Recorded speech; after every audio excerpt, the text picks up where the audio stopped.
कोणाचं नाव घेतल्यापेक्षा कोणाचं नाव सुटल्यापेक्षा आजी मला असं वाटलं की एखादा उखाणा म्हणून टाका आज. म्हणू काय त्या मागच्या आजीला विचारा, म्हणू काय का आजी? आजी म्हणते म्हणणं मग हे का मग ऐक. येत होते जात होते खिडकी वाटे पाहत होते, खिडकीला 3 तारा आडे वाटे त्याले घुंगर बारा, पान खाते तरा तरा घाम येते झरा झरा, तिकडून आला व्यापारी व्यापाऱ्यानं दिली सुपारी, सुपारी देते वाण्याला, हांडा घेते पाण्याला, पाणी आणते आळाचं, वाळा बांधते भिंगाचा, वाड्यात वाडे 7 वाडे. किती वाडे बोला जरा, भूक लागली का तुम्हाला? वाड्यात वाडे 7 वाडे. वाड्यात होता मोठा पलंग, पलंगावर गादी, गादीवर उसे, उसीवर बसे, बसीवर कपात होती घडी, घडीत वाजला 1, पांडुरंगाचं नाव घेते मी ज्ञानोबा तुकोबाची लेख. सेवे लागे सेवक झालो तुमच्या लागलो निज चरणा, अहो स्वामी तुक या देवा, हो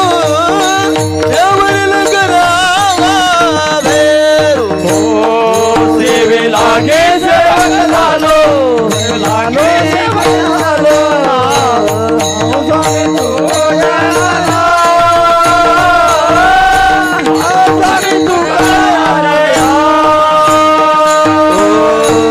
सेवेला गे सेवक झालो तुमच्या लागलो निज चरणा, आव स्वामी तुकया देवा, यावरी न करावा अवेरू. नाही का म्हटले महाराज सेवेला गे सेवक झालो, माझ्या वाटेला ही दिलेली सेवा आहे.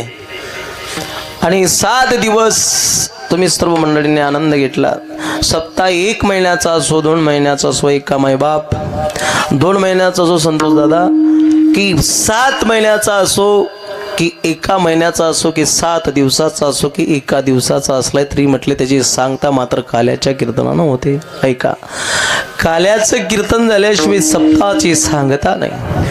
म्हटले नदी ज्या वेळेला समुद्राला मिळाली त्यावेळेला ती पूर्णत्वाला प्राप्त झाली, ती पूर्णत्वाला प्राप्त झाली, ती परिपूर्ण झाली. तुका म्हणे गंगा सागरा संगमी. तसं म्हटले महाराज या सप्ताची सांगता, मंदिराची सांगता ज्या दिवशी कडस पूर्ण झाला त्या दिवशी मंदिराचं पूर्ण काम झालं, त्या दिवशी मंदिराचं पूर्ण काम झालं. 7 दिवस सप्ताह झाला पण चालू आहे. पंक्ता सर्व अन्नदाते मंडळीने अन्नदान केलं, पण काल्याचं कीर्तन झालं की सप्ताह समाप्त झाला. जाहीर सांगायचं काम नाही. विठाल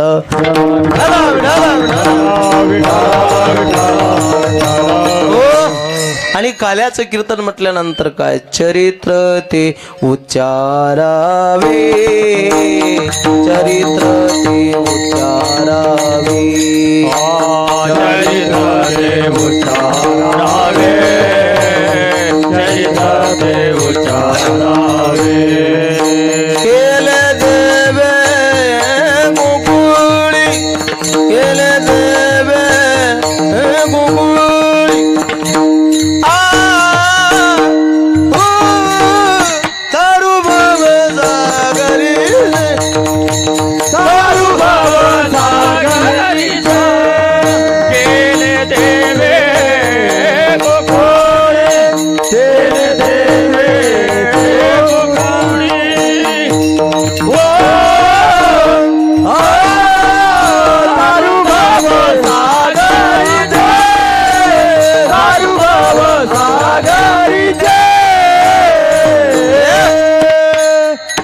देवे गोकुळे. 7 दिवस नुसतं आ करणं. म्हटले काही जिन लिटर नाही काही की घेतलं पेट्रोल की टाकलं त्याच्यातून मारलं वासुदेव बाबाने हँडल,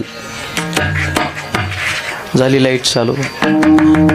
हे नाजूक आहे, सूर्यंत्र आहे, आवाज बसेल आहे पूर्णत्वाने, पण उत्कृष्ट गायनाचार्य मंडळी आहे, एकपेक्षा एक आहे. काय आवाज आहे शिवाजी महाराजांचा, काय आवाज आहे आमचे भालके महाराज, सुरेश महाराज, आमचे दशरथ मामाचा आवाज, नाही का, सर्व मंडळींचा आवाज आहे उत्कृष्ट.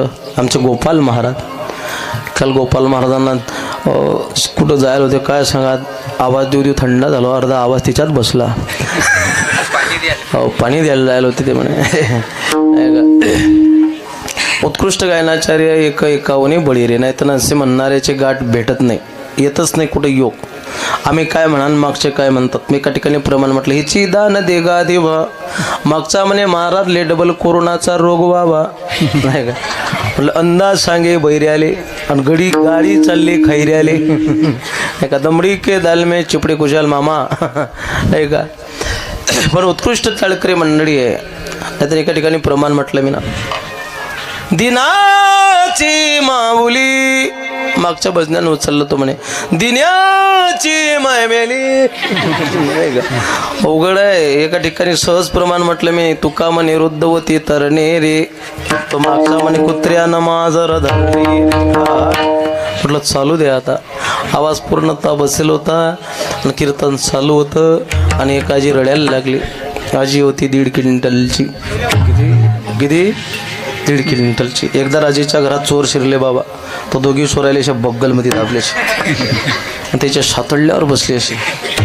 आणि मग नातवाला सांगे म्हणे, पप्प्या पप्प्या पोरं लय बिलिंदर, आपल्या गावातले पोरं हुशार आहे. एका ठिकाणी ते एक पोरगाला पडत पडत म्हणे, बाबा पाया पडू द्या, बाबा पाया पडू द्या. पोरगं पाया पडायला धोत्राचे शंभर पुसून चाललं गेलं.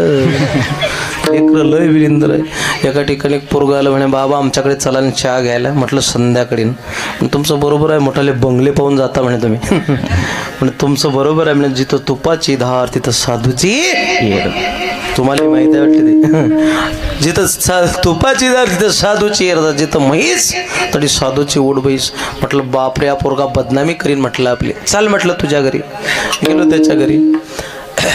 जाता क्षणी त्या भीतीवर असा गळवा होता, तिच्यावर झाकण होते, प्लेट होते. म्हटलं पप्पा याच्यात काय रे बाबा. तो म्हणे ताक आहे म्हणे. बाबा ताक. म्हटलं पिलं तर चालीन. नाही म्हणे, एरी कुत्रीला फेकून देणं होतं म्हणे, ते पिऊन घ्या. म्हटलं का उंदरे म्हणे, त्याच्यात उंदीर मरेल होता पेल्यावर म्हणे उंदीर मरेल होता. पेलं तर सही, पण मग माझा मला आला राग. तो तांब्या घेतला आणि भीतीले मारून फेकला. ताक पेलं तर काही बोलला नाही, पण गळवा फुटला तर त्यानं त्याच्या माईला आवाज दिला म्हणे, माव म्हणे बोल रे पप्प्या. म्हणे बुवानं संडासले जायचा तांब्या फोडला. लय अवघड आहे. कुठं लोक कशी मिळतात काही सांगता येत नाही. एका ठिकाणी एक बाई आली म्हणे, बाबा तुम्ही भविष्य पाहता का. म्हटलं आजी आपल्याला भविष्य पाहतो, पण टाईम नाही आपल्याकडे. म्हण नाही म्हणे, तुम्ही कधी येणार कधी नाही, दुर्योधन बाबा बोलवतील किंवा नाही बोलवणार. हा म्हणे तुम्ही आपलं भविष्य पावराच जा. म्हटलं मावशी गाई काही करू नको, रात्रभर मुक्कामी, सकाळी जाणार आहे. सकाळी उठलो 6 वाजले. म्हणे महाराज आमचं तेवढं भविष्य पहा ना. म्हटलं तू मी बस स्टँडवर बसलेला आहे, तोपर्यंत तू ते जन्मकुंडली घेऊन ये. आजीने पेट्यावर उतरवल्या खाले.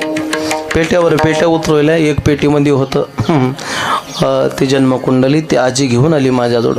आजी घेऊन आली. म्हणे बाबा सांगा. म्हटलं तुझ्या मालकाचं नाव तुकाराम आत्माराम भिडे, गोकुळ सोसायटीचे एकमेव. म्हणे बापरे, बुवालय खरं बोलते व. म्हणे बुवा स्पष्ट सगळं पद्धतशीर सांगितलं. म्हणे आमच्या मालकाचंही नाव माहीत आहे. म्हटलं आजी तुली 4 पोरं आहे. आजी म्हणे बापा म्हणे बुवा तुम्ही देव आहे. तुम्ही देव आहे म्हणे, तुम्ही खरं बोल राहिले म्हणे. खरोखर 4 पोरं. आजी व म्हटलं परवा दिवशी तू ना कंट्रोलमधून 15 किलो गहू आणले होते, 13 किलो तांदूळ आणले होते. म्हणे बुवा तुले कंट्रोल सुगट माहीत आहे का रे. म्हटलं आजी तुले जन्मकुंडली सांगाल ती व तू न रेशनचं कार्ड आणलं. एवढं आहे. एकाची तर म्हणे महाराज तुम्ही चालले तर म्हणे आमच्याकडे म्हणे आमच्याकडे या म्हणे, दूध घ्या. दूध घ्यायला गेलो बाबा. दूध घेतलं. म्हणे बुवा काही खाता का, शोप सुपारी. म्हटलं आजी सुपारीचं खांड चिंता दे ना. आजीन सुपारीचं खांड दिलं. ते अर्धा घंटा झाले फुटे ना, 1 घंटा झाले फुटे ना, 1.5 घंटा झाले फुटे ना. मी म्हटलं आजी हे सुपारीचं खांड आहे की गारगोटीचं खांड आहे. म्हणे बुवा सुपारीचंच खांड आहे. म्हटलं 1.5 तास झाला फुटून राहिलं. म्हणजे तू याच्यानं 1.5 तास झाला फुटून राहिलं, माझ्याच्यानं तर 4 महिने फुटलं नाही रे. आजीच्या तोंडातलं दिलं. लय अवघड आहे. पण खरोखरच इथं आल्यानंतर आनंद मिळाला. जो आनंद आहे माझ्या घरात गोकुळ झालं, मन आनंदाने नालं. जशी अमृताची दार माझा सोन्याचा, संसार राजा राणीचा दरबार. ज्यांच्याकडे आम्ही 7 दिवस होतो ना, आमचे संजू काका असतील, आमच्या मावशी असतील, त्या आजी सुमन आजीच ना. हो, काय महाराज ज्यांनी आपलं जीवन अर्पण करून टाकलं देशासाठी. ऐका, हे देशासाठी अर्पण करून टाकलं. आर्मीची सेवा केली नाही का, आर्मीची सेवा केली, देशाची सेवा केली. भारत कोई भूमि का टुकड़ा नहीं, ये वंदन की धरती है, अभिनंदन की धरती है. यहाँ की नदी नदी है, हमारे लिए गंगा है. यहाँ का कंकड़ कंकड़ हमारे लिए शंकर है. हम मरेंगे तो भारत के लिए और जिएंगे तो भारत के लिए. मरने के बाद हमारी अस्थि को कोई कान लगाकर सुनेगा तो एक ही आवाज आएगा, बोलो भारत माता की. हा देश माझ्या बलिदानांचा आहे, शूरवीरांचा देश आहे. ज्यांनी या देशाची सेवा केली, निवृत्त झाले असे असणारे आमचे काकाही असतील, स्वर्गवासी गेलेले, देशाची सेवा केली, त्यांच्याच घरी आम्ही होतो नाही का.